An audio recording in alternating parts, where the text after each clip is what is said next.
everyone, it's Aureolin. We're back to another episode of Aureolin's Heartrate Gaming. We're back to Idle Heroes after the 2-week-long event, so it's been a little while. And I apologize if I haven't or won't be able to answer some of your comments on YouTube currently. I've had a ton of doctor's appointments. Last week was filled with doctor's appointment. This week was filled with doctor's appointments, and next week is filled with doctor's appointment.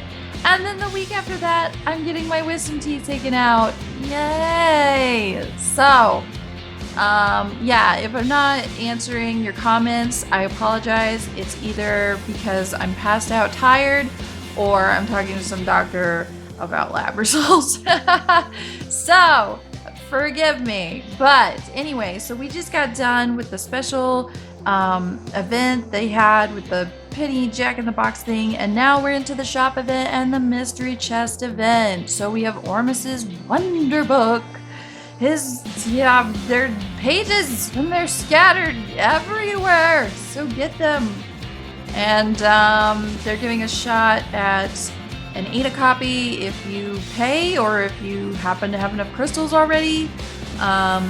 You can get Horus, who's really powerful right now, still really good, and then Valentino, which I still think he's really awesome. I'm still really hesitant to fight high-enabled Valentino teams just because of his crazy CC. And, you know, as I've said multiple times, I have very little to do against CC. So I still think he's a really good hero. But so there's that, and then our limited exclusive skin this time around is Heartwatcher's skin, and the artifacts are Demon Bell, which is an energy artifact, and Punisher of Immortal, which is an attack crit artifact. So that's what's in the shop this time around. And remember, if you exchange these purple crystals, do not exchange them until you have enough crystals to get exactly what you want, because once you exchange them, it is for that specific shop event only. So don't exchange until you're really ready. So in the chest, they switched out the monster stuff again. It's back to the normal boxes as far as I'm concerned. So we've got the scrolls, we got the coins with the gear, orbs with the gear, and then the generic 4K box, which is, I just think, garbage. And then the 6K box. So this time they're giving us they're giving us a skin box. So basically a random limited skin and an orange artifact. I'm gonna go ahead and get that. The main thing that I'm buying this for is the 25K guild coins.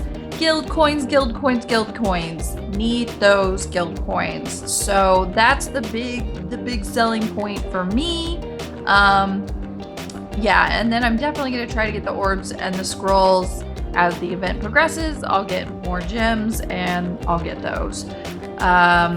Yeah, as far as the shop event goes, I obviously Horus and Aida, 2,500 to 2,400 between those is about the average collection for any shop event. So Horus and Aida are both going to be either used crystals to get or pay to get. So they're pretty much out of reach.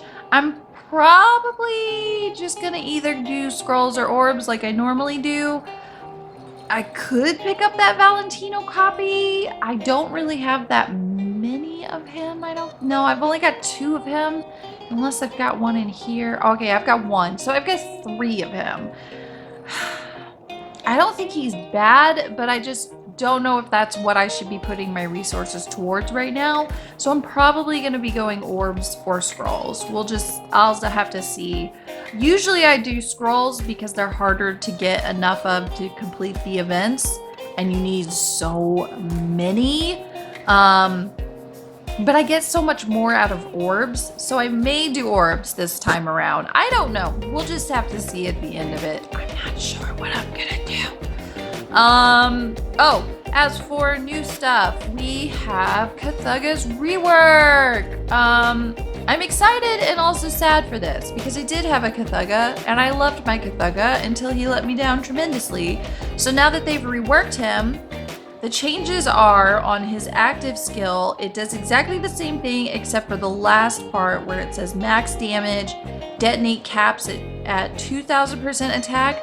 That's double what it used to say. It used to say 1,000. So now he can do more damage, like even more. This one's pretty much the same. He gets attack HP and damage reduced and then immune to burring. He's immune to burring. I don't know what ability that is. Burning and bleeding. And then for Flame Chase, it says when taking damage, he deals 50% of attack to burning damage and 50% of attack to bleeding damage, which both of these percentages, this is the exhaustion coming through, that is double the percentage that it was before. So now he's doing even more damage, and this is a passive. This is just when he gets hit, he does bleed and burn for 3 rounds, and it's 50% instead of 25% attack now. And then his last one, this is the one that changed the most, the Soul Shackle. And it's also a passive. When he takes damage from a burning target, he gains self 10% attack for 3 rounds. Before it was just an active ability that triggered. It was a triggered ability. And it only happened once. So he would get hit.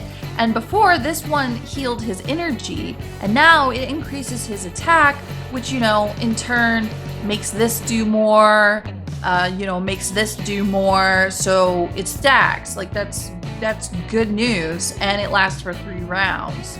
And then his second one is when he takes damage from bleeding target, he restores 60% of attack for 3 rounds, and this percentage is also doubled from what it used to be, and it's for rounds. So that was one of the coolest thing about Cthugha, is that he had self-sustain and he had synergy with himself, which is awesome, because, you know, that's something like you see with Mem and Scary, where, you know, they can stack their dots and then they do more damage purely by themselves. They don't need any other hero to do it for them. And Cthugha has a little bit of that going. Now, none of his abilities specify Cthugha, so multiple Cthughas won't stack, but technically they kind of will, because it's just bleed and burn. So any heroes that can add the bleed and burn, it's gonna add to Cthugha's effect, which is why I liked him at the beginning, because I had a bleed team. And, you know, bleeding is what makes him heal himself. So in the beginning, Cthugha was basically unkillable when I was using that team, and it was so cool. But then it just wasn't enough. I think the percentages were too low, which is probably why they doubled them. And now I'm really curious of just how awesome he is. And I'm sad because my Cthugha is gone now. I think I only have 2 copies of him left, so I can't even build him. But he sounds really awesome, and if he's not, I mean, we'll have to wait and see people who can build him, just how good he really is. But if he's not in game, he's definitely gonna be early to mid game usable for sure. So if you get him early on, I bet he is gonna be a beast for your team. I could see him being really cool. I know when I was in mid-game and using him how he was before, he was great. I loved him. So with all this extra bonuses on his percentiles and stats, he's got to be good. So I'm really excited for that. We're also supposed to be seeing a Karma rework here really soon. I don't think it has been implemented yet. It doesn't look like it has, but she's also going to get a graphical rework. So she's one of the new ones who's going to look differently too. I swear they're doing all the female characters first. I don't know why. They could make some of these other characters look really cool. But yeah, so we're looking at a Karma rework coming up. Yeah. I thought they were gonna alter Penny's abilities, but I guess that never happened, or just hasn't yet. I'm not sure. And I believe the next rumor was that Scary was actually gonna get some sort of rework, which he's already pretty darn good. People still use Scary teams, and he is quite vicious. So if he gets buffed even more, I'm scared of the Scaries. I barely have enough copies to even start building one if I wanted to, but as I've said, with the team I've got going right now, I'm probably going to focus on finishing out, enabling my Aspen, enabling my Oberon, and my Penny. I'm kind of debating whether or not I even want to bother enabling Cruz. I may just skip enabling him and start working on some of the other in-game meta heroes, because I'm getting to that point where basically if you don't have a full meta team, you just can't compete. And I do have enough Amun-Ra's to at least 9-star her, so I might start building an Amun-Ra. I do think she's pretty cool. She's got some abilities that I definitely try to steer clear of, so that's an option. But yeah, for now, I'm just rocking the rainbow so I can get the bonus.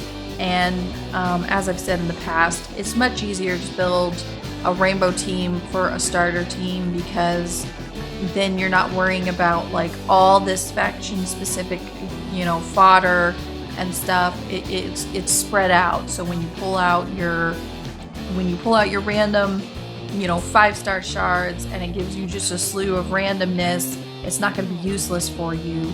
So that's nice. I think I have 2 orange artifacts. Let's go ahead and pull those out. Let's just see what we get. Oh, we got another one of those invisibles. HP block. That's not a bad one. I really need another magic source so I can give it to Oberon. Come on, magic source! Speed HP though. That might be worth considering. That's not a bad one. I've never gotten that one before. Cool. Okay, I'll take it. But yeah, so boxes as normal. The first 3 are really good deals. They're really good deers, just frolic. And the 6K box, I used to never, in the early to mid game area, I never bought them because they were just far too many gems, and I needed my gems for other places to get resources, so I never bought them. I always bought the orbs, the super coins, and the scrolls, for the gear. And then of course the orbs and the scrolls are just a tremendous deal by themselves anyway. But now, like I said, end game time. So those guild coins, really important for me now. Oh, speaking of which, we got that chest. We have to go in here to redeem it. Right? There it is. I found it. Haha, I found it. Okay, let's do some skin fusions really quick. Let's just do that. Boop! What did, oh, is that Sleepless? Wait, is that Faithblade? Faithblade has one in here? I've already gotten the freaking limited Faithblade like twice. Okay, so now we can fuse it up. Let's see, who do we want to fuse? Yeah, Doot, and Doot.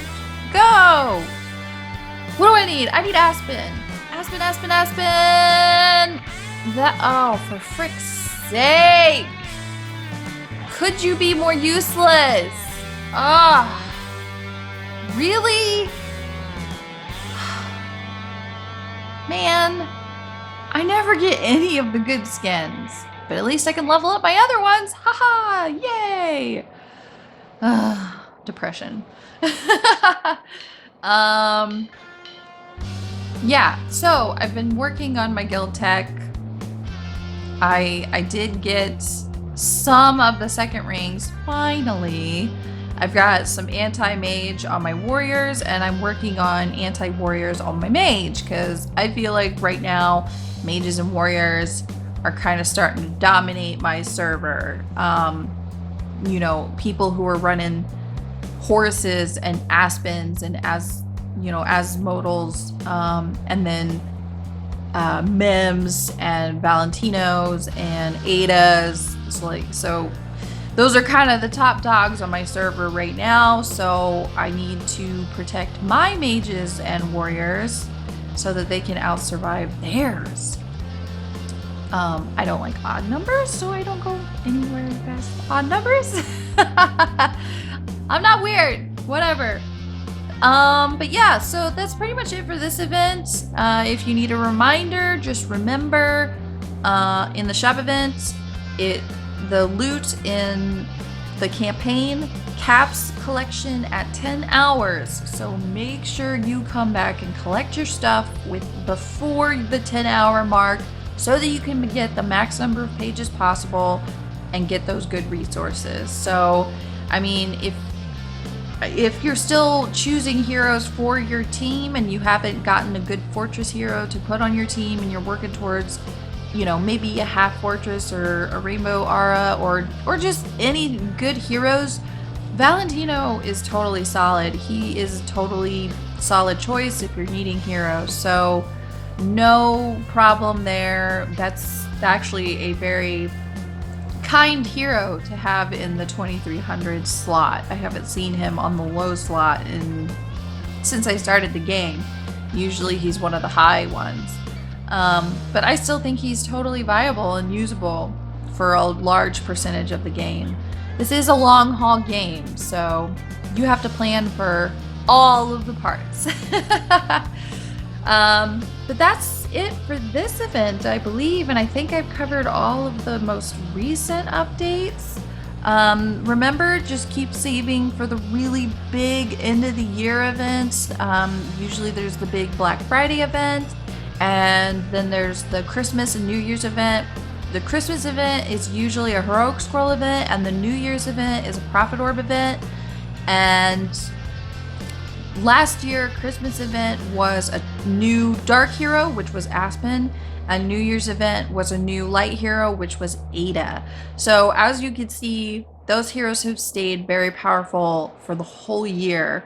So it is a good idea to save for those events, which is what I did last year. I just started playing September last year, and I just immediately started saving for the end of the year because, you know, all mobile games do big events at the end of the year, and I wanted that hero, and so I was able to build my Aspen, you know, just right off the bat. He was one of my first 10 stars, you know, and it can make a difference. It could be really good, and we don't know what they'll release. It could be, you know, they could be really great heroes, or they could not, but we'll just have to wait and see. Usually they're really good. So, I mean, most Light and Darks are. Anyway, plan to save. Right now, it's plan to save. So, even this coming month with Prophet Orb and Heroic Scroll, I most likely won't be participating.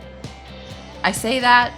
We'll see. I said that last month, and then they did a special event. It all depends on whether or not the resources are worth it. Basically, it's a judgment call at the time.